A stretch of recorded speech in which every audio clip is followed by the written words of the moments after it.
Ada yang berbeda di Pantai Kuta pada Rabu siang. Wisatawan tidak hanya disuguhi dengan pemandangan pantai, namun juga superhero yang sedang bersih-bersih sampah. Nah, seperti apa? Berikut liputannya.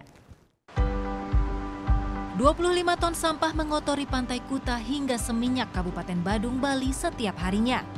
Siklon angin baratlah yang menyebabkan fenomena musiman ini. Sampai-sampai ratusan orang dikerahkan oleh Pemkab Badung untuk membantu membersihkan pantai.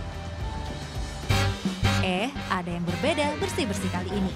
Ada Sinterklas yang ikut bersih-bersih, ada Batman, Superman, hingga The Flash. Tapi gerakannya slow motion nih. Jadi superhero tak melulu mengusir kejahatan ya, melainkan juga harus bersih-bersih lingkungan. Ini adalah superhero untuk memerangi, yaitu kalau superhero di luar negeri memerangi kejahatan, kalau di sini kita superhero memerangi sampah yang ada di pantai sehingga pantai itu bersih dan aman. Ya, sehingga wisatawan nyaman untuk berwisata ke Pantai Kuta ini. Gerakan bersih Pantai Kuta terus digalakan mengingat Kuta menjadi salah satu tujuan favorit saat pergantian tahun nanti. Kuta adalah destinasi wisata kelas dunia.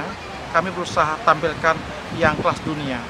Dan kami berharap juga Kuta ini juga tidak dijadikan sasaran hoax atau propaganda negatif. Dan kami akan lawan propaganda tersebut dengan kerja keras seperti yang dicontohkan oleh superhero tadi. Superhero aja mau, kenapa kita tidak? Untuk mempertahankan kebersihan pantai, Dinas Kebersihan Kabupaten Badung rutin membersihkan pantai 2 kali sehari, yaitu pagi dan sore. Surya Sanjaya melaporkan untuk NET.